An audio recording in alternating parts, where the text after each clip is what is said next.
Hello friends, இன்னைக்கு நம்ம cook with குட்டிலிங்க பொடி இட்லி தான் எப்படி செய்யறதுன்னு பார்க்க போறோங்க. இந்த பொடி இட்லி வந்து நம்ம வீட்லயே ஃப்ரெஷ்ஷாக இட்லி பொடி அரைச்சி மினி இட்லி கூட அதை பான் பண்ணி எப்படி செய்யறது அப்படின்னு பார்க்க போறோங்க. அதுக்கு நம்ம ஃபர்ஸ்ட் இட்லி பொடி செஞ்சுக்கலாங்க.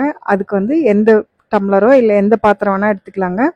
அதில் வந்து சம அளவு கடலப்பருப்பும் சம அளவு உளுத்தம்பருப்பும் எடுத்துக்கிறோங்க. ஃபர்ஸ்ட் நான் ஒரு கப்பு சின்ன டம்ளர் எடுத்துட்டுங்க. அதில் வந்து ஒரு டம்ளர் கடலப்பருப்பு போட்டிருக்கோங்க. வெறும் வானலியில தான் நல்லா ட்ரை ரோஸ்ட் பண்ணிக்கிறோங்க. பொன்னிறமாகி கலர் மாறி வரணுங்க. இந்த அளவுக்கு அந்த அளவுக்கு வறுத்துக்கிட்டோங்க. இப்போ அதே பேனில் வந்து நான் கருப்பு உளுந்து எடுத்துருக்கேங்க. நீங்கள் வேணா வெள்ளை உளுந்து கூட எடுத்துக்கலாங்க. அதுவும் அதே கப்பில் வந்து ஒரு கப் எடுத்துருக்காங்க. இப்போ அது கூட வந்து 4-5 வெள்ளை உளுந்தும் சேர்த்துக்கிறோங்க. தோல் இல்லாத வெள்ளை உளுந்து சேர்த்துக்கிறோம். ஏன்னா நம்ம கருப்பு உளுந்து வந்து வறுபட்டுருச்சான்னு இந்த வெள்ளை உளுந்து சேர்த்து வறுக்கிறப்ப தான் தெரியுங்க. வெள்ளை உளுந்து வந்து பாருங்களா கலர் மாறிச்சுன்னா கருப்பு உளுந்தும் வறுபட்டுருக்குன்னு. இது ஒரு சின்ன ட்ரிக் தாங்க இது. அதுக்காக தான் நம்ம 2-3 வெள்ளை உளுந்தும் அது கூட சேர்த்து வறுத்தணும். இதுவும் நல்ல பொன்னிறமாயி கரிஞ்சிராம எடுத்து வச்சிட்டோங்க. இப்போ ஒரு கைப்பிடி அளவுக்கு கருவேப்பிலை சேர்த்துக்கிறோங்க. கருவேப்பிலை வந்து நல்லா முறுமுறுன்னு வறுபடணுங்க. இதுவும் ட்ரை ரோஸ்ட்டு தான் பண்ணிக்கிறோம். இப்போ நான் கடைசியாக வந்து அதை உடச்சி காட்டுறேன் பாருங்கள் எப்படி உடையுதுன்னு. தொட்டால் அந்த கருவேப்பிலை வந்து நல்லா முறுமுறுன்னு உடையணுங்க. அந்த அளவுக்கு கருவேப்பிலையும் வறுத்து எடுத்துக்கலாங்க. பாருங்கள் இப்படி நல்லா ஒடிச்சா அந்த கருவேப்பிலை ஃபுல்லாக ஒடியணுங்க. அந்த அளவுக்கு வறுத்து எடுத்துக்கலாங்க. கடலப்பருப்பு, உளுத்தம்பருப்பு, அப்புறம் வந்து நான் கருவேப்பிலையும் அரைச்சி எடுத்துட்டேங்க.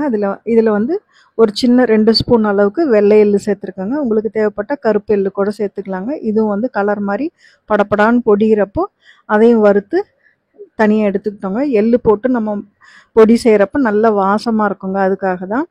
இப்போ நம்ம ஒரு காஞ்ச மிளகாய் சேர்த்துக்கிறோங்க. அதுவும் ட்ரை ரோஸ்ட்டு தான் பண்ணிக்கிறோம். நான் ஒரு 15 மிளகாய் கிட்ட சேர்த்துருக்கேங்க. உங்கள் காரத்துக்கு தகுந்த மாதிரி எடுத்துக்கோங்க. கொஞ்சம் மிளகாய் பொடி இட்லி மிளகாய் அப்படிங்கிறப்ப கொஞ்சம் காரமாக இருந்தால் தான் நல்லா இருக்குங்க. இப்போ இந்த சூட்டுலேயே வந்து நான் கொஞ்சம் பெருங்காய பவுடர் போட்டுக்கிறேங்க. பெருங்காயம் தாராளமாகவே கொஞ்சம் போட்டுக்கிட்டேன். வாசமாகவும் இருக்குங்க, நம்ம ஜீரணத்துக்கும் நல்லது. அதே பேனில் சூட்லேயே கொஞ்சம் நான் கல் உப்பும் வறுத்து போட்டுட்டேங்க. இப்போ வந்து ஒரு 6-7 பெரிய பூண்டாக வந்து சும்மா தட்டிங்க தோலோட வந்து அப்படியே போட்டு அதையும் வந்து ட்ரை ரோஸ்ட் பண்ணிட்டாங்க. இப்போ வந்து நம்ம இதெல்லாமே மிக்சிக்கு மாற்றி பொடியாக அரைச்சிக்க போகிறோங்க. ஃபஸ்ட்டு மிளகாய் கருவேப்பிலை போட்டு ஒரு சுற்றிட்டு அப்புறமா பாருங்கள் அரைஞ்சதுக்கப்புறம் கொஞ்சம் கொஞ்சமாக வந்து இந்த நம்ம வறுத்து வச்சுருக்க கடலப்பருப்பையும் உளுத்தும் பருப்பையும் கொஞ்சம் கொஞ்சமாக சேர்த்து அரைச்சிக்கலாங்க. ஃபஸ்ட்டு மிளகாய் நல்லா அரைஞ்ச உடனே தான் இது சேர்த்துக்கணுங்க. இப்போ பாருங்க நல்லா அரைஞ்சிருச்சுங்க. பொடி வந்து எப்போவுமே ரொம்ப நைஸாக அரைச்சிடக்கூடாதுங்க. கொஞ்சம் குறைனையாக இருந்தால் தான் இட்லி பொடி நல்லா இருக்குங்க. இப்போ நம்ம வறுத்து வச்ச பூண்டையும் வந்து இது கூட சேர்த்து கடைசியாக தான் சேர்த்துக்கணுங்க. பூண்டு வந்து முன்னாடியே சேர்த்தனோம்னா இட்லி பொடி பாருங்கள் ஈரமான மாதிரி ஆகிடும். அதனால் பூண்டை வந்து எப்பவும் கடைசியாக சேர்த்து அரைச்சி எடுத்துருங்க. அவ்வளோதான் பாருங்கள், நம்மளோட சூப்பரான வாசமான கருவேப்பிலை இட்லி பொடி வீட்லேயே நமக்கு ரெடி ஆகிடுச்சுங்க. இப்போ இதுக்கு இட்லி கூட மினி இட்லி கூட இதை எப்படி நம்ம போடுறது அப்படிங்கிறத பார்க்கலாங்க. இது மாதிரி நீங்கள் வந்து ஸ்டாக் வச்சுக்கிட்டிங்கன்னா ட்ரை ஸ்பூன் மட்டும் யூஸ் பண்ணிட்டு வச்சுட்டிங்கன்னா நீங்கள் ரெஃப்ரிஜரேட்லேயே வைக்க வேண்டியது இல்லைங்க. வெளியிலேயே வச்சு கூட 1 மாதம் ஆனாலும் இந்த இட்லி பொடி வந்து பண்ணிக்கலாங்க. இப்போ பாருங்கள் நான் இட்லி வந்து மினி இட்லி ஊற்றிருக்கேங்க. அதை வந்து எடுத்து வச்சுட்டு அதை எப்படி வந்து இந்த இட்லி பொடியோட தாளிக்கிறதுன்னு பார்க்கலாங்க.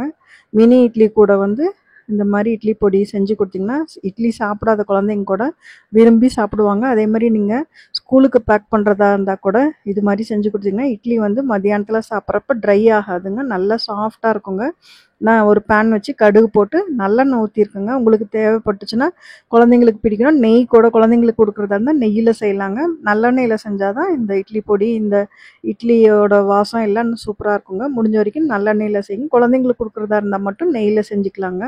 இப்போ பாருங்க அந்த கருவேப்பிலையும் கடுகும் நல்லா பொடிஞ்ச உடனே இட்லி போட்டு ஒரு பெரட்டிட்டு அப்புறம் நம்ம வீட்லேயே அரைச்சோம் இல்லைங்களா அந்த இட்லி பொடி வந்து அது மேலே அப்படியே நல்லா வந்து எல்லா இடத்துலையும் கோட் ஆகிற மாதிரி அந்த இட்லி எவ்வளோ எடுத்துருக்கீங்களோ அதுக்கு தகுந்த மாதிரி நீங்கள் வந்து போட்டுக்கலாங்க. நான் ஒரு 3 ஸ்பூன் அளவுக்கு போட்டிருக்கேங்க. போட்டுட்டு ஒரு 2 நிமிஷம் வந்து இதை நல்லா அப்படியே பெரட்டி விட்டுட்டிங்கன்னா அந்த நல்லெண்ணெயும் இந்த இட்லி பொடியும் அந்த இட்லி மேலே வந்து நல்லா கோட் ஆகிடுங்க. அப்போ வந்து இட்லி வந்து நம்ம சாயந்தரம் சாப்பிட்டா கூட சாஃப்டாகவே இருக்குங்க. அதுக்காக தான் இப்படி செய்கிறதுங்க.